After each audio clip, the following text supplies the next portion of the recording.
Okay, let's talk about identifying intervals just by sight. Quick. The way we're going to do that is visual landmarks. Now, this isn't going to tell us, in the case of like a third, if it's a major or minor third, but it's going to let us spot a third really fast. So I just want to point out a couple of these things. It's going to save you a lot of time in the future. Let's do this in the key of F. Okay? So I'm going to put an F here. Now, here's a couple things to remember for identifying intervals. Whenever you're looking at a third, if the first note is on a space and you're using the next space, you're looking at a third.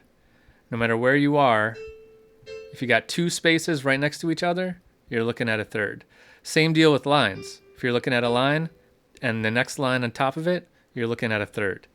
Okay, so whenever you see a line, whenever you see a space and a space and they're adjacent, they're right next to each other, or a line and a line and they're right next to each other, you are looking at a third. Now, we can't tell if that's a major or minor third, but we can tell that it is a third. So here we have going up a bunch of thirds, right? Now, we're actually not in the key of F here, because what I need to do is that puts us in the key of F. Because don't forget, we have a key signature. Now, I can figure out if it's a major or minor third because I have the key signature of F. I've just put one flat in here. I could just do the key signature itself. Let's do that. Okay. So now the key signature is there. So this is a B flat.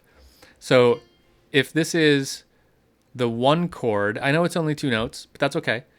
Then that means that this is going to be a major third. If this is the two chord, that means this is going to be a minor third, because just remember the diatonic chord progression, right? Major, minor, minor. This one's going to be a minor third too. The bottom third of that chord is going to be minor. So we can tell by thinking about the key a little bit more, but just by looking at the lines and spaces, we can identify the thirds. Let's do another one.